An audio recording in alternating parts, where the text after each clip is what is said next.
Bora então, bora então. Espero que esteja tudo ok.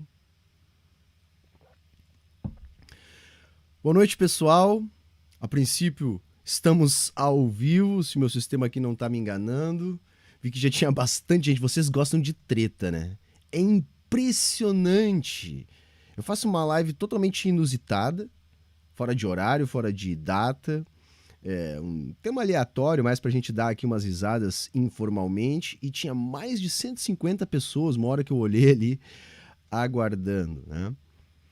Sinal de que vocês gostam de treta, sinal de que o YouTube talvez entregue para mais gente também esse tipo de live. Enfim, vamos se rendendo ao sistema, né? Antes que você venha falar aqui e me apurrinhar a paciência, não, o canal não vai virar um canal de react. Eu coloquei ali ainda brincando, como eu fiz há 2 semanas atrás, mais ou menos, um gameplay aqui, nessa de tentar enganar o algoritmo, de tentar povoar mais o canal com mais produções. Vamos fazendo algumas inovações, alguns testes, algumas brincadeiras, né? E é claro, também, no meio dessas brincadeiras, vamos discutindo algumas coisas sérias, tá? Então, como de costume, pedindo para todo mundo aí sentar o dedo no like, compartilhar o link da nossa live nas suas redes sociais, compartilhar o link da nossa live nos grupos do WhatsApp, nos grupos do Facebook, né? Que é uma maneira da gente conseguir criar um engajamento mais orgânico. Enquanto a galera vai chegando, eu vou aqui dando o serviço. Todo o conteúdo do Sai da Matrix é um oferecimento dos nossos apoiadores. Sem os meus apoiadores, eu não poderia estar trabalhando aqui nessa plataforma, vendendo a minha força de trabalho para o YouTube ganhar uma grana preta em cima de mim. Mas enfim, é o monopólio de mídia que a gente tem, é assim que as coisas se constituem no capitalismo e nós temos que enfrentar isso. E essa brincadeira de hoje tem a ver com isso, né? Porque se eu vou aqui fazer essa brincadeira que é bastante comum aqui no YouTube do React, né? Uma das coisas que me fez chegar nessa questão de fazer um React foi que hoje eu passei o dia trabalhando no meu curso, em parceria com o Classe Esquerda. Vocês podem conferir aqui na descrição o link para fazer a sua pré-inscrição.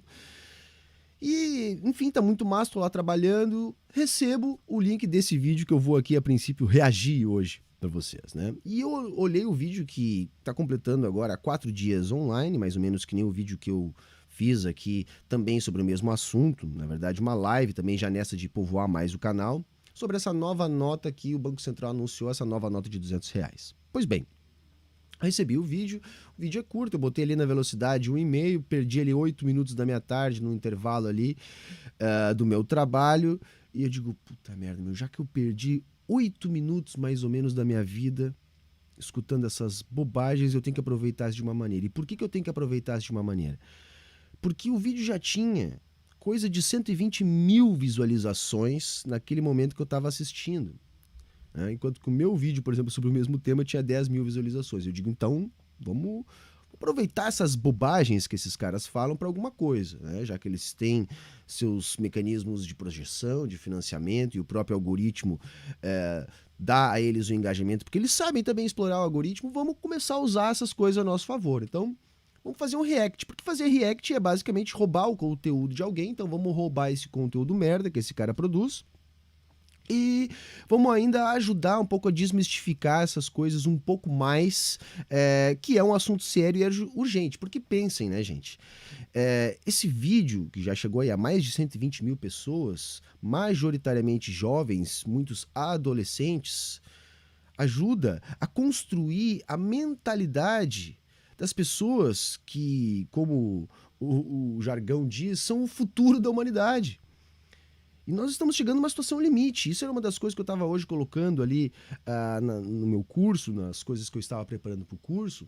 Essa situação limite depende que a gente construa uma realidade transformadora, porque nós estamos com os antagonismos de classe cada vez mais expostos. E aí então nós temos esses soldadinhos de chumbo.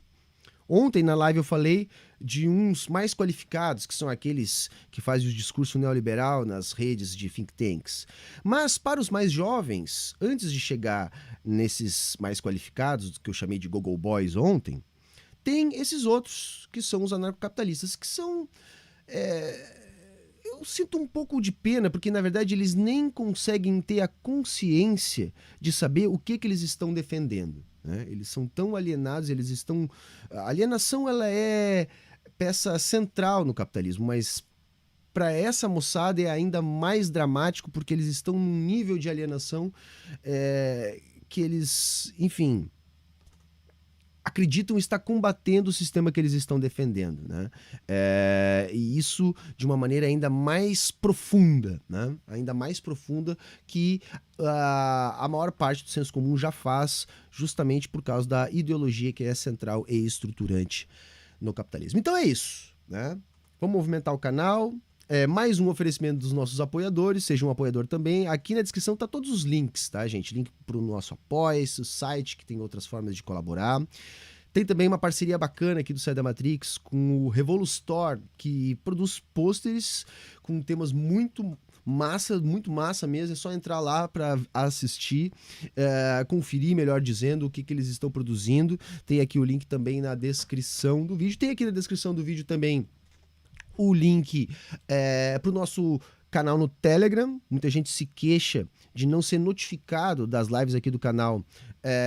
Então, tem lá no Telegram já os, vamos dizer assim, os links todos, e esse link que a gente vai fazendo. Eu tô recebendo notificações aqui para ver se tá tudo ok, por isso que eu me perdi um pouco aqui, mas eu acredito que não, tá tudo ok. Vamos seguir então, sem mais delongas, já estamos aí com alguns minutos, já tem bastante gente, já deu tempo para todo mundo convidar os amigos, já deu tempo para todo mundo sentar o dedo no like, compartilhar. O vídeo é curto, eu acelerei um pouquinho aqui, vamos esperar que não trave e vamos dar umas risadas junto, porque vamos ver o que esse camarada tá dizendo aqui. Vamos ver se vai. Cara, cada ideia que o Brasil tem, que honestamente, mano, esse país tem que ser estudado. Nota de R$200. Uou! Tem certas coisas que quando elas acontecem, você tem que discutir do que ela é o sintoma e não exatamente a coisa em si. Eu tenho isso muito quando alguém pergunta assim, Rafael, você viu que tal pessoa, sei lá, falou alguma coisa sobre narcocapitalismo, o que você acha disso? Acho que tá crescendo, então mais gente vai falar coisa e vai falar umas coisas erradas mesmo, acontece, mas não tô afim tanto de discutir o que a pessoa falou, mas sim o fato de que isso tá sendo mais discutido. Especialmente por pessoas que não gostam de liberdade. Se os caras estão atacando mais, significa que tá crescendo. Certo que isso não tem nada a ver com R$200, mas vocês notaram ali, quem não gosta de anarcocapitalismo não gosta de liberdade. Eu vou dar uma dica aqui pra vocês, porque eu já tenho um pouco de experiência com essa galerinha, tá, gente? Assim, sempre que alguém com o avatar, uma bandeirinha amarela e preta falar em liberdade, essa pessoa tá falando em propriedade. O anarcapitalista pode defender até a escravidão. Aliás, eles defendem isso, eles negam, alguns, outros nem isso, mas a questão deles não é com liberdade, é com propriedade. Eles precisam de propriedade no sentido irrestrito, algo que é muito complicado e nem eles mesmos entendem, mas reparem que ele já está usando um artifício aqui para confundir as pessoas e dizer assim, não, tipo, olha, se você gosta de liberdade, você gosta de anarcapitalismo. Essa galera nem sabe o que é liberdade, né? Bom, isso não tem nada a ver com a nota de R$200, mas vamos ver, né? Ele vai entrar no assunto. Falou em específico, eu tô um pouco me lascando. Mas vamos voltar pra nota de R$200. Primeiro, o óbvio dela existir é inflação. E assim, não que a inflação tenha sido... Isso não é óbvio, né? Começa por isso, não é óbvio, né? Até porque nós não estamos em inflação. Vamos ver agora o malabarismo que ele vai ter que dizer para dizer que isso é óbvio que é inflação, mas nós não estamos com inflação no momento. Forte nos últimos anos. Muitas pessoas falaram que essa nota é uma confissão de uma grande inflação que aconteceu na história brasileira. Muita gente falou, mas a inflação dos últimos 2, 3 anos foi controlada. Querida, a gente tá falando lá desde o começo do plano real, ok? Tá, então por que veio agora, se agora a inflação tá controlada e ela já teve descontrolada antes, assim? Né? Sei lá, vamos ver.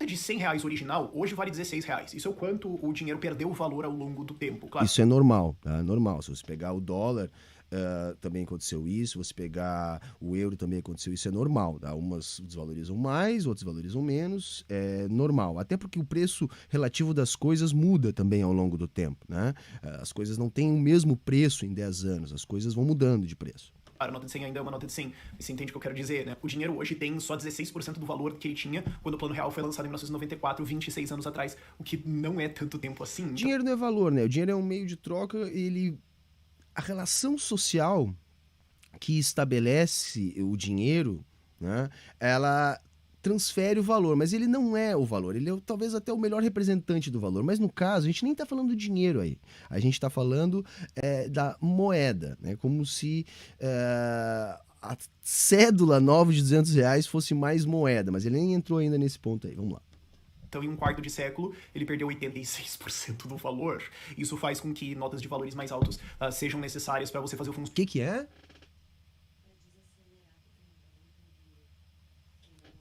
Ah, mas dá pra entender sim, vamos deixar de ser preguiçoso, não vou ficar muito tempo aqui, moçada. Você acha que não dá pra entender? Eu não vou ficar aqui muito tempo, porque eu não aguento escutar a voz desse camarada aqui, mas vamos lá então. Vamos botar pra 1.25 então, tá? Não chorem, vamos lá. Funcionamento normal da economia. E isso acontece por quê? Por que o dinheiro perde valor? Ele perde valor porque você tem mais dinheiro em circulação, porque ele é criado e jogado na economia.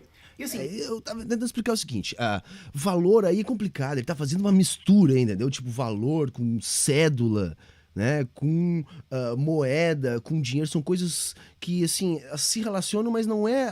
assim, as coisas elas não funcionam assim diretamente. Como eu expliquei ontem, como eu expliquei no vídeo de 4 dias atrás, tá? Enfim, quando ele continuar dizendo que vocês vão entender melhor e eu vou poder explicar. Corriqueiramente, se fala que o dinheiro é impresso, né? Porque originalmente você tinha que imprimir ele de fato, né? Antes de você ter dinheiro digital, que é o que existe nas últimas décadas, você tinha que de fato imprimir as notas, então o termo vem daí. Mas hoje a maior parte da criação de dinheiro é feita de maneira digital. A parte física, notas e moedas, representa muito pouco disso. E embora na Constituição... Então por que uma nota nova vai mudar, né? E outra, nota nova significa que vai ser acrescentado ali. Vou explicar uma coisa para vocês. Eu falei na live, nas 2 lives, melhor dizendo. Todo o dinheiro, 100% do dinheiro é criado eletronicamente. Tá? Depois que ele já está no balanço do sistema, né, do Banco Central, está no balanço do Banco Central, depois ele pode ser transformado em cédulas ou não. Isso vai depender da demanda por cédulas. Então, criar uma cédula nova sequer altera essa quantidade, sabe, que já foi criada ali ou que está sendo criada e destruída naquele processo que eu expliquei ontem, que é um processo que vai acontecendo todos os dias, vamos dizer assim. Diga lá que você não pode criar dinheiro e tudo mais, não pode imprimir, o governo não pode tudo mais. O fato é que existe um negócio chamado reserva fracionária, que é o que permite... Isso aí não existe, gente. Olha, eu até faço aqui minha meia-culpa, tá? Porque... isso tá em alguma literatura, não na literatura mais especializada, isso já não tá na literatura mais especializada, mas já esteve em algum momento. Os meus vídeos mais antigos ainda falam em reserva fracionária, mas vamos falar assim, ó, para acabar com essa história, não existe reserva fracionária. Não existe, isso não existe, não há qualquer limite, porque essa história da reserva fracionária, que ele não vai explicar aqui, porque ele vai dizer, não vou entrar nisso aqui, é mais ou menos assim, é aquele papo que vamos dizer assim, ó, se o compulsório é 10%, então, um depósito de 1.000, o banco pode criar do nada 9.000, porque ele só tem que guardar como reserva 10%. Tá? Então, dos 10.000, vamos dizer assim, de um depósito de 10.000, ele pode emprestar 9.000, criar 9.000 e guardar 1.000. Tá? Resumindo, é mais ou menos isso. Não tem nenhum limite. Não tem nenhum limite, sabe? Eu já até escrevi há muito tempo atrás sobre isso, também já acreditei nisso, porque, como eu disse já em outros vídeos aqui, é muito mistificado esse conhecimento sobre moeda. Por isso que eu tô também aproveitando essa polêmica toda aí, até as últimas dessa nota de R$ 200, tá? Porque as pessoas precisam desse conhecimento, tamanha ignorância, justamente porque é um conhecimento feito para ser mistificado. Tá? Então tem esse papo de reserva fracionária, mas na verdade não existe. Tá? Todo banco emissor de moeda, ou seja, todo banco que dá para depositar dinheiro, tá, pode criar moeda escritural, né, que é uma moeda que não é física, uma moeda escritural bancária, sem qualquer tipo de limite. O limite é a demanda por crédito. Tá? Ele tem que ter assim, um determinado volume de reservas bancárias, que é o tal compulsório, tá?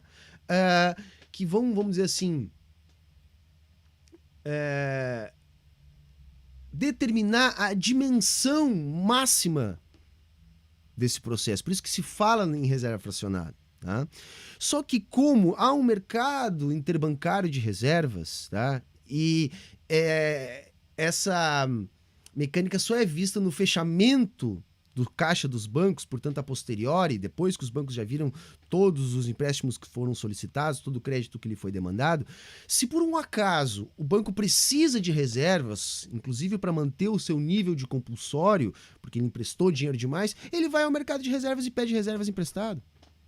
Entende? Então, na verdade, embora exista ali um compulsório, que é um limite a princípio, como há um mercado interbancário de reservas, não há limite nenhum. Então a gente tem que parar de falar em sistema de reserva fracionário. Não existe sistema de reserva fracionário. Tá?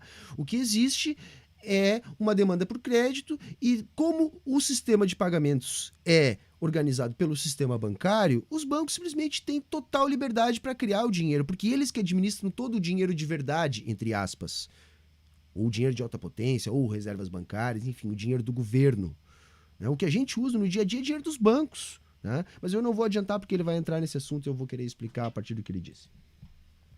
Permite que bancos criem depósitos em cima de depósitos que eles têm. Eles precisam deixar a parte guardado. Eu não vou entrar em toda a explicação de reserva fracionária aqui, mas tem um link explicando como é que isso funciona na descrição. Eles precisam deixar uma reserva guardada e em cima disso eles podem criar novo dinheiro e emprestar isso para os clientes deles. E isso expande a base. Entender? Não é em cima disso, nem em cima do dinheiro que eles podem criar novo dinheiro. Não interessa quanto que eles têm de dinheiro para criar novo dinheiro. O que interessa para eles criar novo dinheiro é a demanda por dinheiro. Se você chegar no banco pedindo um empréstimo, o banco só vai olhar para você e vai ver se você tem condições mínimas de lhe pagar. Até porque depois ele já calcula, né, o risco disso. Se ele achar que você pode pagar, ele cria o dinheiro e ele empresta. Todo o dinheiro, isso é interessante eu dizer, todo o dinheiro que você pede emprestado num banco é criado no exato momento que ele aprova o empréstimo para você. Se você chegar lá na caixa amanhã, disse, olha, eu quero 50 mil reais para comprar, para fazer uma reforma na minha casa.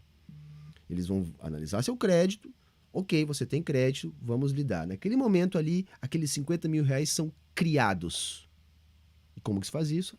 Alguém lá na caixa digita e cria ali os 50 mil reais. A caixa vai fazer isso ilimitadamente ao longo do dia. No final do dia, todos os caixas, aqueles que trabalham lá naqueles bredezinhos, que aliás tem cada vez menos, porque está cada vez mais automatizada a coisa toda no Brasil, eles vão fechar todo o resultado do cheque especial dos correntistas, os empréstimos que foram concedidos. Se por um acaso a Caixa concedeu mais empréstimos que aquele mínimo que seria a reserva compulsória, que na verdade é um limite muito fraco, gente, porque ainda os bancos já tem muitos lugares, inclusive, que não existe mais reserva compulsória, tá? Já não existe mais porque é inclusive discutido hoje se é necessário haver uma reserva compulsória, porque os bancos eles já guardam, porque eles têm que ter uma margem para negociar, né? Mas se por um acaso faltar, eles vão ao mercado de reservas, né? Pode ser o próprio Banco Central, ou podem ser as outras instituições bancárias, e completam o seu nível de reservas.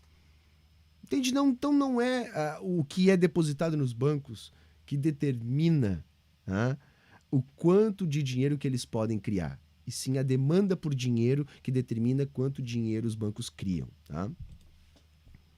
Base monetária, isso expande a quantidade de dinheiro em circulação. Oferta e demanda, mais dinheiro existe, sendo que o número de coisas ficou igual, o dinheiro perde o seu valor.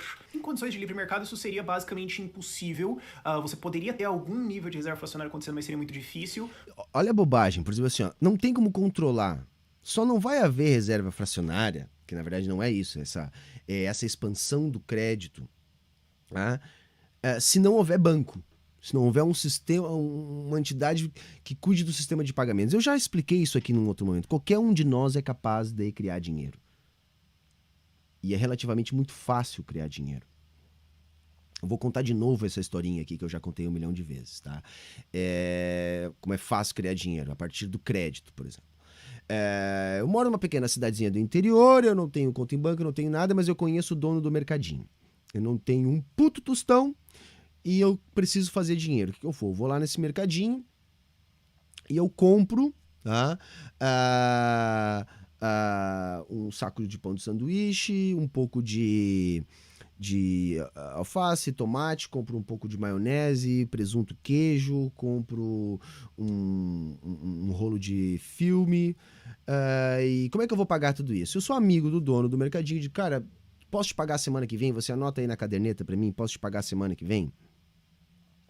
Pode me pagar semana que vem. Quanto é que dá? Ah, dá, sei lá, aí, R$ 20. Ok, R$ 20. Eu vou para casa, eu pego essas coisas, faço um monte de sanduíche para vender, saio a vender. Tá? Com o dinheiro da venda, né? O dinheiro da venda desses sanduíches, vamos supor que eu fiz R$ 40. Tá? Eu vou lá, pago os R$ 20 e me sobrou R$ 20. Por que eu estou dando esse exemplo? Para mostrar o seguinte, é mais ou menos isso que os bancos fazem. Como eles são responsáveis pelos pagamentos, né, eles recebem, né, por exemplo, a União para gastar, né, ela compra produtos e serviços da iniciativa privada. E como é que ela paga isso? Através do sistema de pagamentos, que é o sistema bancário. Então, é o sistema bancário que administra, vamos dizer assim, os pagamentos realizados pela União. E o dinheiro é criado na economia quando a União faz esses pagamentos. Então, na verdade, o dinheiro cai nas contas dos bancos, entre aspas. E aí os bancos é que ficam esse dinheiro, eles podem criar, simplesmente porque eles têm condições para isso, os meios de pagamento para a totalidade da população. Sendo que eles só vão precisar desse dinheiro real, dinheiro oficial, real, aqui no Brasil é ruim da gente usar por causa do nome da nossa moeda, eles vão precisar desse dinheiro de alta potência, essas reservas, somente nas suas relações com o Banco Central e com os outros bancos. Por isso que os bancos dificultam um monte de coisa no nosso dia a dia. Por exemplo, assim, eles botam um limite de transferência para outros bancos sem ter que pagar taxa, por exemplo. Por que o banco faz isso? Ora, porque se você vai transferir de um banco para o outro, isso envolve uma transferência de reservas. O banco não pode mandar para um outro banco o dinheiro que ele criou. Ele tem que mandar para um outro banco reservas bancárias, o dinheiro que o Estado criou. Entende? Então eles vão tentar limitar isso, porque quanto mais o próprio banco puder liquidar os contratos daquela conta em questão, internamente, menos custo para o banco. Na verdade é isso. Mas vamos seguindo. Porque outros bancos que não fazem isso poderiam quebrar os bancos que fazem isso. Isso só acontece porque você tem a proteção do Banco Central e da legislação estatal em cima. E isso é uma bobagem também, os bancos quebraram porque os outros bancos não quebraram. Assim. As pessoas não querem nem saber se é moeda escritural bancária ou é moeda de verdade. Isso só interessa para os bancos. Porque como os bancos são obrigados a converter o dinheiro que eles criam no dinheiro de verdade, se a pessoa precisar sacar, se a pessoa precisar fazer um pagamento para um outro banco, eles vão ser responsáveis por esse pagamento. Então, no mundo real, as pessoas não estão nem aí isso que elas estão usando. Aliás, 99,9% das pessoas sequer sabe que existe moeda escritural bancária e dinheiro de alta potência. Não, as pessoas querem pegar o seu cartão de crédito, seu cartão de débito e pagar a sua despesa. O acordo de proteção do Estado proteger bancos enquanto eles fazem reservas fracionárias, é um acordo corporativista, é quando você sai do livre mercado para ir para empresas buscando a proteção estatal. Essa é uma mentira que eles gostam, eles não é capitalismo, é corporativismo. Corporativismo é uma característica do capitalismo, horas. O que impede duas ou mais pessoas de sentar e combinar alguma coisa dentro do mesmo ramo que elas atuam? Saca? É absolutamente ridícula essa história do corporativismo. E tem outra, né? Eles trabalham com aquela ideia do capitalismo de Schrödinger, né? Porque diz, olha, se tem troca voluntária é capitalismo, então tem capitalismo desde a Idade da Pedra. Ah, não, mas isso que a gente tem hoje não é capitalismo, é corporativismo porque a gente nunca teve capitalismo. Saca? É tanto malabarismo que assim, eu fico pensando como é que pode tanta gente assistir, porque são crianças, são adolescentes que nunca leram de verdade, nunca gostaram da escola, acham que sabem mais que os professores, sabe? E aí acabam caindo na lábia desse tipo de conversa, porque é uma coisa sem pé nem cabeça. Para garantir vantagens antiéticas, indevidas em cima dos outros. Isso se chama corporativismo, isso é descrito, na história dos estados, basicamente, é a história também de corporativismo, mas se você quer entender especialmente a origem de bancos centrais, como eles fazem isso, também vai ter um link lá na descrição para você entender mais sobre isso. Muito radioativo. Por que esse acordo acontece? Por que está no interesse dos dois lados fazerem isso, do Estado fazer isso, dos bancos fazerem isso? Porque os dois conseguem se aproveitar de uma coisa chamada efeito Cantillon. Quem se aproveita são os capitalistas. E olha só agora a asneira que vem na sequência, tá? Não é nenhuma asneira, é um engodo, melhor dizendo. Vai lá. John foi um economista que nasceu em 1680, então já tem um bom tempo que o cara explicou isso. E o que ele explica é como a criação de dinheiro é um imposto disfarçado. Claro, isso já foi descrito até por alguns estudiosos de economia. Isso aí vem lá de trás, e não é só desse camaradinho aí, não. Na verdade, isso é bem comum, mas vamos ver o que ele vai descrever aí, né? Antes dele, mas isso é uma longa história. O ponto é, como é que isso funciona? Quando eu crio um novo dinheiro, o que acontece? Vamos pensar assim ao longo do tempo. Eu crio um novo dinheiro e eu empresto ele para alguém, ou eu dou ele para alguém, pago um salário, enfim. Essa pessoa vai chegar com um dinheiro novo na economia e vai comprar os itens que existem. O número de itens que existe não mudou. Então ela vai comprar isso. A segunda pessoa que chegar para comprar esse item pode chegar lá e não tem mais, acabou o estoque, ou o vendedor fala, pera, agora eu tenho mais gente comprando meus itens, tem cara chegando com... Saca? Isso que ele está tentando descrever aí seria um processo de inflação por demanda. Só que é tão ingênuo,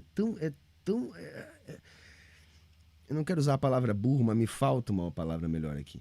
O pensamento, porque assim, ó, ele está pressupondo que a demanda é constante e consome 100% do produto. Quer dizer o seguinte, não passa pela cabeça dele que se não há atividade econômica, se as pessoas estão na preferência pela liquidez, por exemplo, né, quando tem uma situação de crise econômica, as pessoas ficam com medo de gastar, né, não passa pela cabeça dele que o produto pode simplesmente ficar na prateleira, se não tiver mais dinheiro em circulação.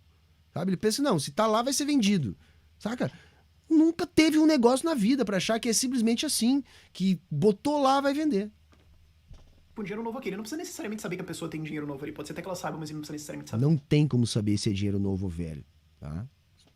Qualquer comerciantezinho sabe, não tem como saber. Chegou ali, meu velho, é dinheiro, tá? Você fala, agora tem mais demanda, então meu preço subiu. Então agora você que não recebeu esse primeiro dinheiro... Tem mais demanda, meu preço subiu. Isso é real, inflação de demanda, mas aí, né, aquilo que a gente está falando aqui há muito tempo, você tem que ter desemprego baixo, você tem que ter pouca capacidade ociosa ou nenhuma capacidade ociosa na indústria, o crescimento, vamos dizer assim, a aceleração do consumo tem que estar mais rápida que a aceleração da instalação de nova capacidade produtiva ou de importações, enfim, tu tem que ter um descompasso. Na verdade, inflação é conflito distributivo. Aí a gente pode ver o que está causando isso, onde é que está sendo mais extremado isso, mas inflação é conflito distributivo. E eu tenho sustentado aqui que, basicamente, tá, a gente tem pressões de demanda, não é o caso do Brasil agora, longe disso, demanda super retraída, né, desemprego alto, capacidade ociosa da economia alta. A gente pode ter a inflação, pode interferir nesse conflito distributivo por choque externo. Então, por exemplo, uma demanda por dólares também não é o caso. O Brasil tem 350 bilhões de reservas, aí está queimando de maneira errada, enfim, mas tem ainda. Tem a questão da indexação, que é muito ligada a expectativas, mas também à legislação. Então, quando os agentes econômicos vão indexando suas margens, isso vai potencializando o efeito inflacionário. Então, é a típica inflação do tipo inercial, ou seja, a inflação causada por ela mesma, né? Agora, não é uma questão quantitativista, né? Isso já caiu por terra há muito tempo, né? Vai pagar um preço mais alto. O seu poder aquisitivo caiu. E o poder aquisitivo de quem recebeu esse primeiro dinheiro subiu. Na prática, o imposto é uma transferência de valor dos últimos recebedores desse dinheiro, né? Porque ele vai ser impresso e daí ele compra, a pessoa compra em algum lugar, essa pessoa aqui compra em outro. Então vai ser uma transferência para os primeiros recebedores vindo dos últimos. Porque os últimos recebedores vão receber esse dinheiro por último, quando os preços já subiram pra caramba, e agora eles só perderam grana. Mas o salário vai ser reajustado. Sim, pro ponto atual. Esse tempo entre você tá abaixo e o ponto atual, você perdeu. E os outros ganharam. Isso aí é um malabarismo que ele tem que fazer para caber a teoria liberal dentro dessa maluquice anarcapitalista. Porque como os liberais trabalham com preços relativos, né? Pega um liberal de verdade, né? Porque isso aí é um lixo, né? Eles trabalham 100% com preços relativos. Então, se os preços sobem, mas o salário sobe, não teria problema, né? Essa é uma premissa liberal clássica lá. E aí, como tem essa premissa liberal clássica, ele tem que fazer esse malabarismo aí para, enfim, vestir uma coisa na outra. Isso é benéfico para estados, porque assim eles conseguem pagar as contas deles sem taxar a população tanto explícita.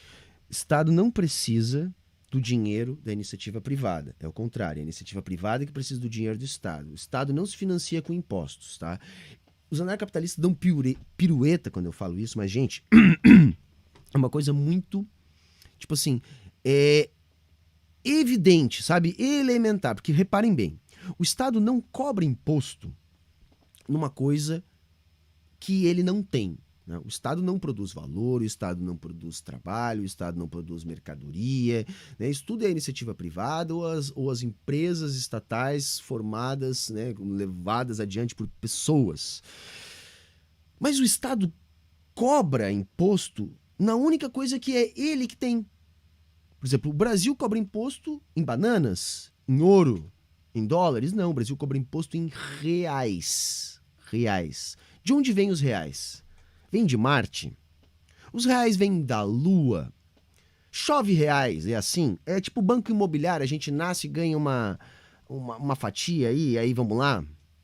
Não, gente, os reais vêm do governo brasileiro. Então, para que as empresas, para que as pessoas possam pagar imposto em reais, né, elas primeiro têm que ter reais. Estão entendendo?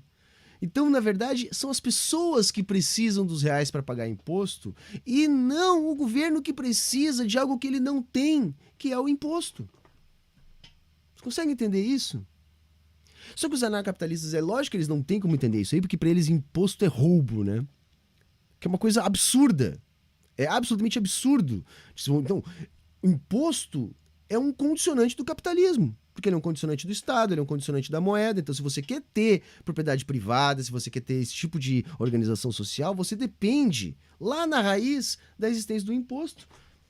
Ele vai falar ali adiante, porque ele não sabe o que faz a moeda ser condicionada, tá? Mas é um imposto.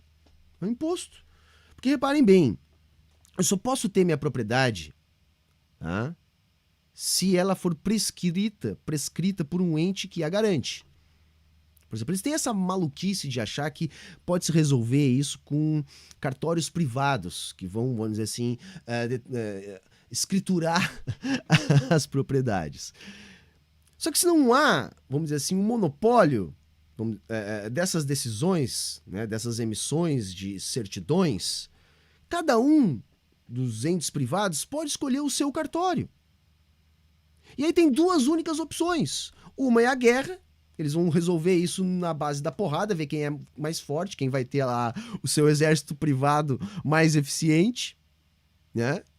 Ou vai ter um acordo e vai se estabelecer uma regra comum entre os participantes desse acordo. Prazer, o nome disso é Estado.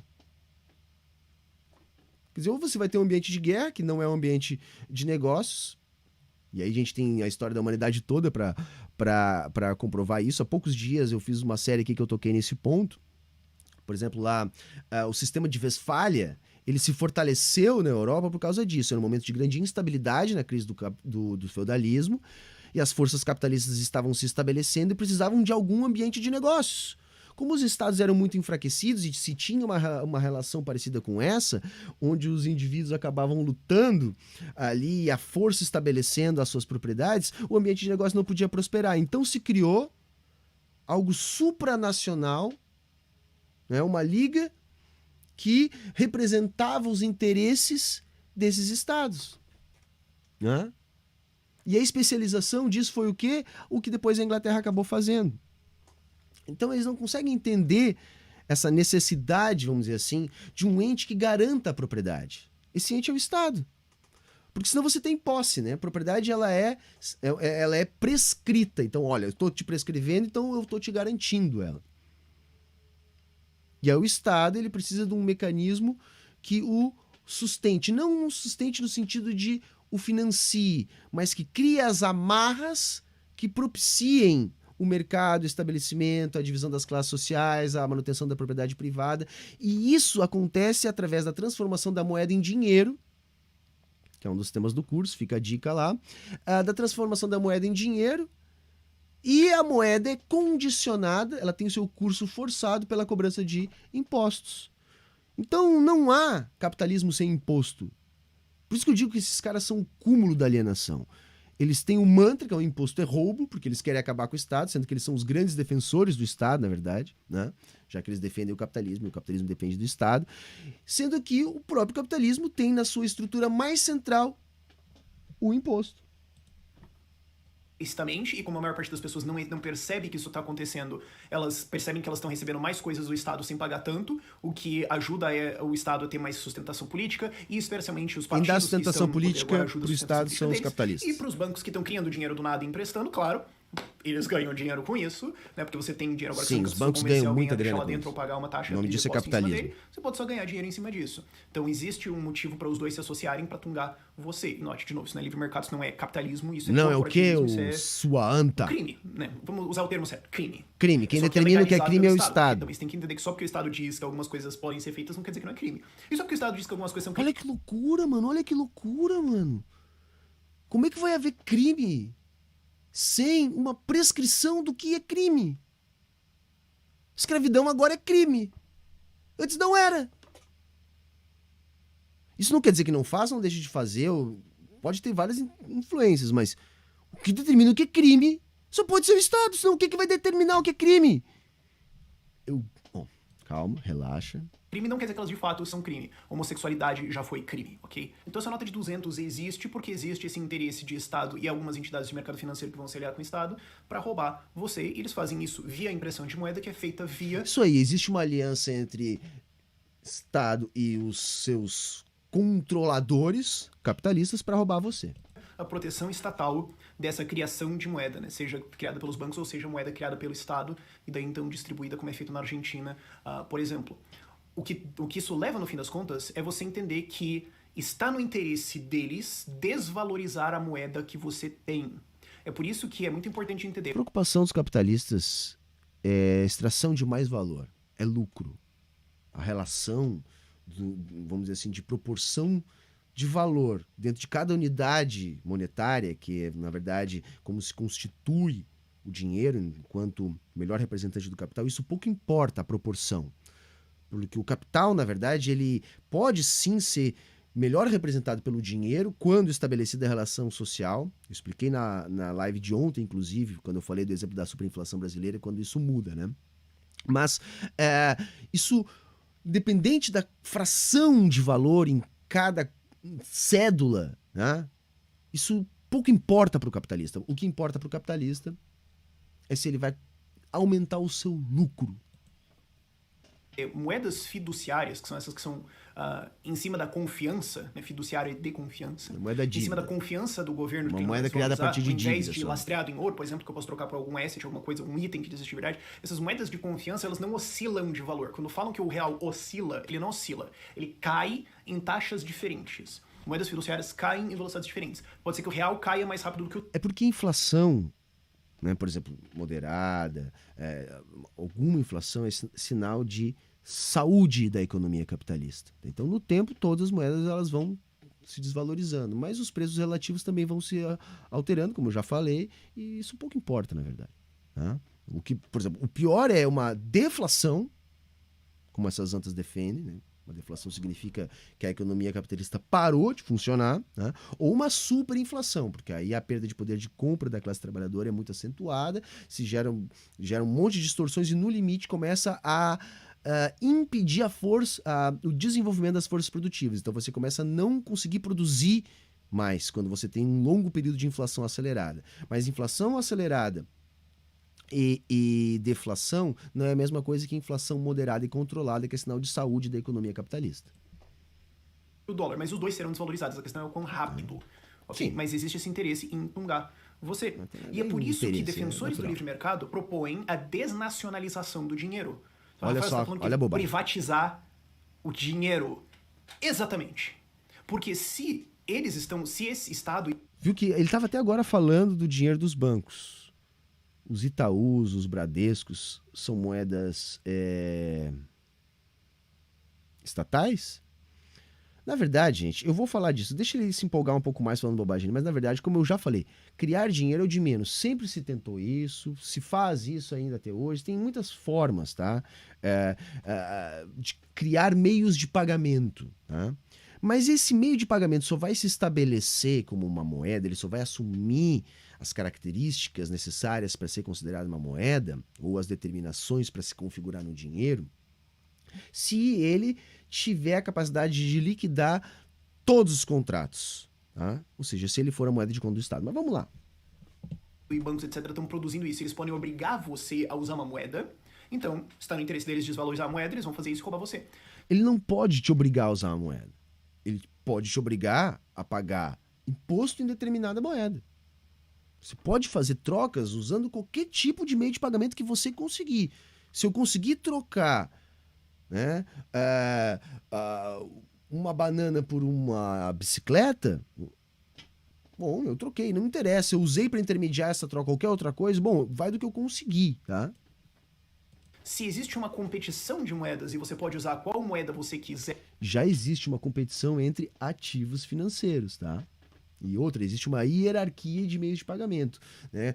O mais líquido é aquele que tem capacidade de liquidar mais contratos, né? O mais líquido sempre é aquele que é a moeda de conta nacional. Qual que você vai usar? A que mais retém valor. E aquela que for desvalorizada pelos bancos. Você vai usar a que liquida mais contratos. Ou pelos estados que emitem essas moedas. Elas não vão ser usadas. Fim. Então você entende agora porque existe uma chamada lei de curso forçado da moeda, que é uma lei que obriga você a usar a moeda do Estado, sim, para ele poder roubar você. É um imposto. E é por isso que a solução de mercado é, como eu falei antes, a desnacionalização do dinheiro. Tanto que esse é um título de um livro do Hayek, que ganhou um prêmio Nobel, pela teoria dele. Mas ele não ganhou o prêmio Nobel com esse texto aí, e nem é Nobel, tá? O Bitcoin. O Bitcoin é uma forma de dinheiro. O Bitcoin é um ativo de alto risco, tá? Ele se valoriza por ondas de especulação, tá? Ele concorre com outros ativos, tá? Ele não é moeda, e nem tem como ser moeda, porque ele não liquida todos os contratos, porque ele não é unidade de conta, porque ele não é reserva de valor. Meio de troca ele até pode ser, porque como eu disse, qualquer coisa pode ser um meio de pagamento, pode ser um meio de troca, tá? Mas ele não tem como se transformar em moeda. Aliás, se você é pobre, eu não recomendaria você investir em Bitcoin. Dá para ganhar uma grana com Bitcoin? Dá. Né? Se você é bem arrojado e, enfim, dá para ganhar uma grana com Bitcoin. Como dá para ganhar uma grana com qualquer outro tipo de ativo. Nesses momentos da economia, que a gente está em preferência pela liquidez, normalmente os agentes econômicos preferem aplicações mais tradicionais. Dinheiro privado. Ele é controlado por quem minera ele, então o controle está disperso. E ele tem uma quantidade fixa máxima, e quando ele chegar nisso, ganha grana com Bitcoin, porque o Bitcoin ele é uma se eu quiser mina criar moeda de ouro nova, para não pode. Dinheiro falcatrua, esse tipo de coisa. Então ele já tem uma demanda tempo. E aí você tem agora, né, mais ou menos com estável, ouro, dólar, com ouro, prata, Bitcoin, etc, subindo, fizeram a piada, né? Keynesiano tá mais puto com o quê? Com o ouro ou com o Bitcoin agora, né? Isso aí se chama, senhor Rafael, preferência pela liquidez. Todos os keynesianos estão absolutamente acostumados com isso, porque é justamente isso que eles dizem na teoria deles, tá?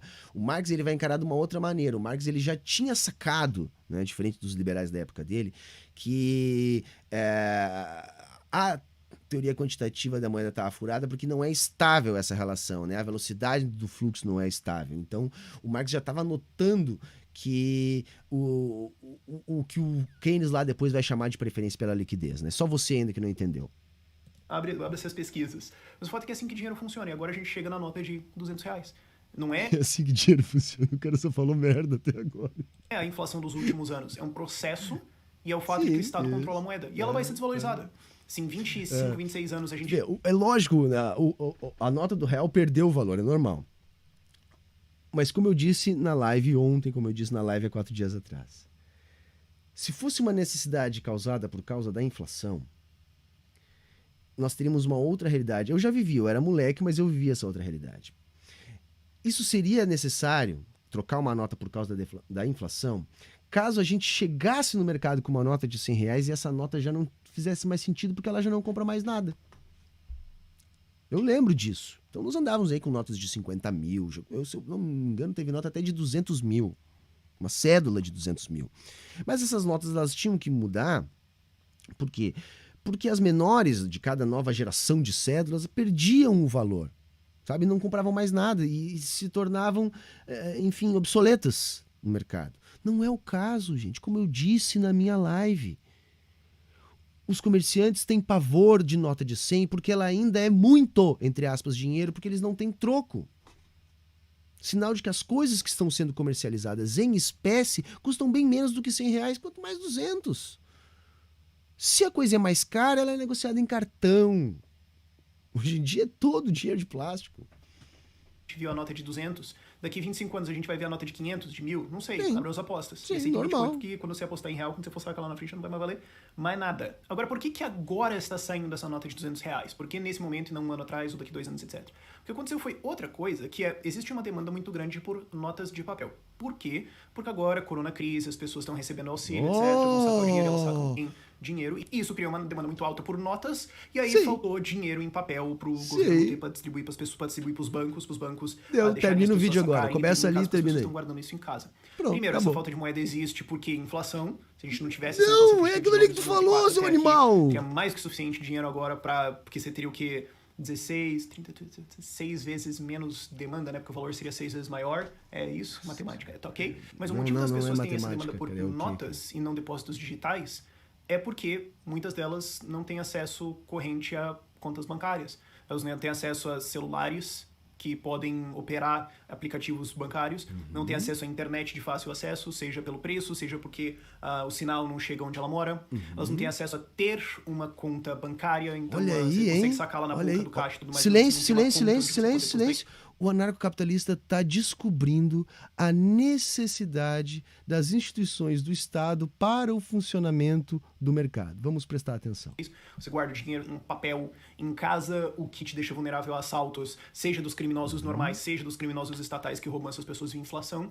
Isso acontece Ele misturou o Estado numa história nada a internet ser ver. muito regulada e daí tem menos acesso, mais caro, impostos em cima de internet, celulares, blá blá blá, tudo associado a isso.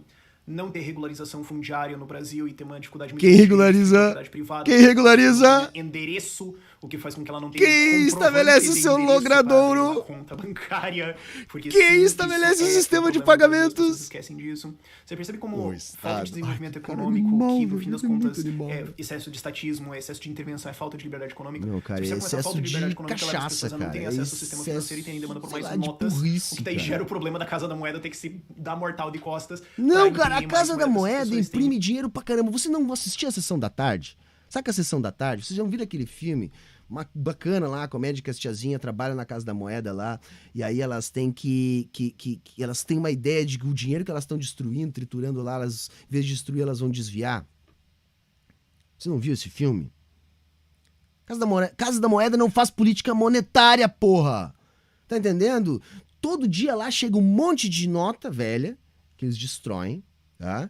E todo dia sai um monte de nota nova lá. Você acha que toda vez que você vai no banco e faz um saque, aquela nota novinha que sai de lá, é um dinheiro que foi colocado a mais na economia? Cara, não é possível, velho. Não é possível, mano. Isso. Só que as pessoas não sacam isso. Eu acho que a maior parte das pessoas que assiste o YouTube não saca que esse problema existe, que é possível que milhões de pessoas no Brasil não tenham acesso à conta bancária. E aí Sim, eu lembro isso é um vocês de uma problema. estatística. O Brasil é o segundo pior país Falta do Estado mundo no Brasil. em termos de noção da própria realidade. Pô, eu tô vendo a tua Quantas cara, pessoas olha só, estão 120 mil desbancarizadas no Brasil? Não têm visualizações. acesso a ter uma conta bancária. Chuta quantos milhões você acha? E eu acho que você provavelmente errou. São 45 milhões de pessoas. Que provavelmente são as pessoas que mais vão precisar do auxílio dos 600 pila agora. Eu não tô dizendo que ele é ético ou não, sobre bom, agora ele não vai falar mais. Eu tô dizendo, são as pessoas que vão receber mais. Então Ele quando você não tem fala 45 mais. milhões de pessoas sacando Ele não nota, fala mais. Agora depois ele termina, isso aí eu vou deixar por aí, porque daí em diante, gente,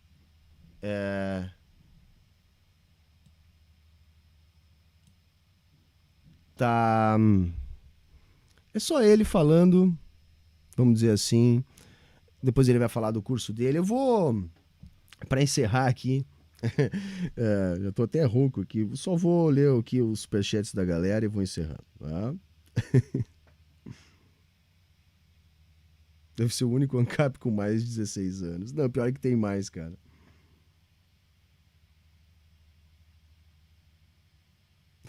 Ó, o Gabriel tá ajudando aqui, porque ajudou ele a ser do anarcapitalismo, valeu.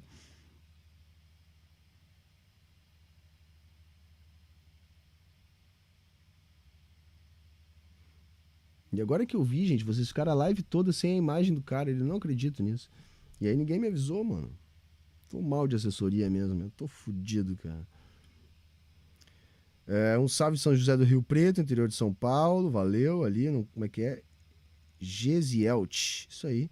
Jorge Paz, ali também tá dando uma força. Aaron Balmer, novo apoiador, valeu. Jorge Paz, eu já li. Leia o livro do Gustavo Falcão, Finanças Funcionais e Teoria da Moeda Moderna. Leitura rápida e bastante. Eu não li esse, eu vi que foi lançado há pouco tempo, viu, Feliciano? Mas não li ainda. Enfim, gente, é uma brincadeira, tá? Para movimentar o canal. Espero que vocês tenham gostado. E, enfim, sem data marcada, a gente volta numa outra data, numa outra oportunidade. De novo, com uma brincadeira desse tipo. Valeu? Um abraço a todos aí.